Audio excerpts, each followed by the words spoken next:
Clients were very deliberate with the spaces they wanted from the first meeting we had with them. So they wanted a couple of commercial spaces on the lower levels and office spaces to house their different offices. They were also very specific about the 15th level. We wanted to have a restaurant there. It could also function as a music lounge. And on the deck level, it could serve also as a spillover space, as well as events area for different functions of the offices.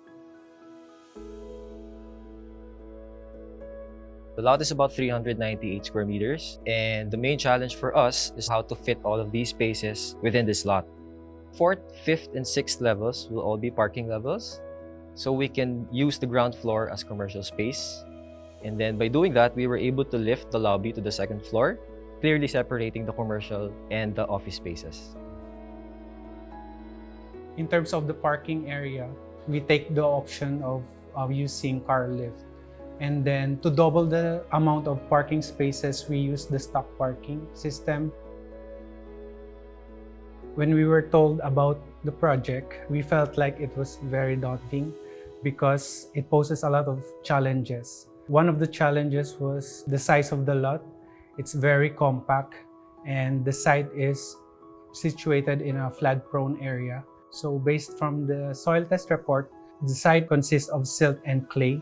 We had to design a special kind of foundation. Actually, we're sitting on a deep and numerous number of piles that carry the building.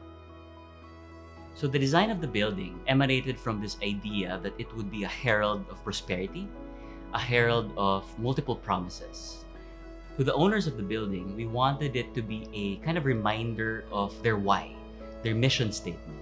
1 million jobs for 1 million Filipinos. I also thought of making the building a kind of reminder of their roots. They built the company from scratch, pretty much how we built the building from scratch. And the hard work that they put in building this company and this structure was something that we wanted the building to express and represent to them. For their employees, we wanted the structure to be an inspiring place to work in. For the clients of the owners of the company, I wanted the building to project an image of professionalism and of course commitment that they will deliver the promise that they set out to do. Lastly, for the people that they give jobs to, the building also stands as a symbol, a promise that they too will experience prosperity in their lives. Now, from that core idea, we wanted to combine identity and context into one. Of course, the first thing that we did, we tried to understand the mission, the values, and the story behind the company. Brand identity, their logo in particular, was actually designed and hand-drawn, right, by the founder of the company, their father.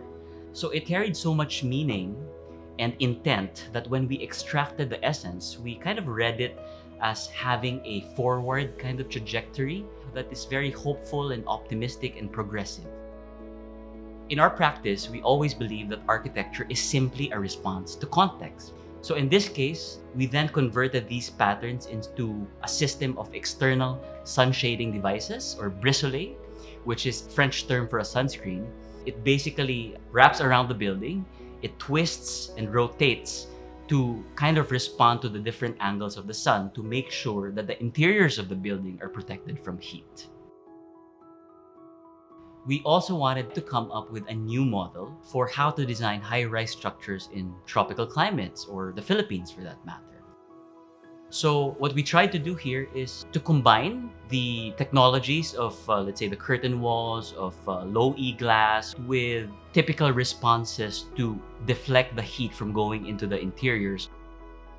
If you look at old vernacular models like the Bahay Kubo, they always have an external contraption, whether it's the solihia skin, the bamboo skin. In the Bahay na Batos, they're the ventanillas that prevent the heat from coming in but allow wind to cut through between these skins. Sustainability is actually a big part of the design process and one of the main considerations for this building, it being a tropical high-rise, so much so that we are actually in the last stages for auditing for green certification by EDGE. The most visually striking feature of the building, for me at least, would be the exterior, specifically the Brise-Soleil, or the sunscreen that's actually wrapping the entire facade of the building.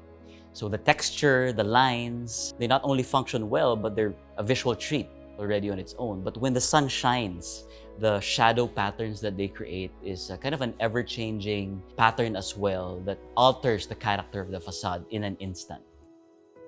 So the fins that you see around us actually attempt to create this sense of balance between dynamism and stability, this idea of playfulness, experimentation, innovation, versus this idea of timelessness, of tradition. And these fins actually start out from the ground in a vertical manner and wrap around the corner of the entire building in a diagonal kind of gesture and terminates back up to the apex of the building in a vertical manner. So that idea of the forward trajectory, the upward and uplifting kind of gesture is hoped to be felt in the exterior of the building.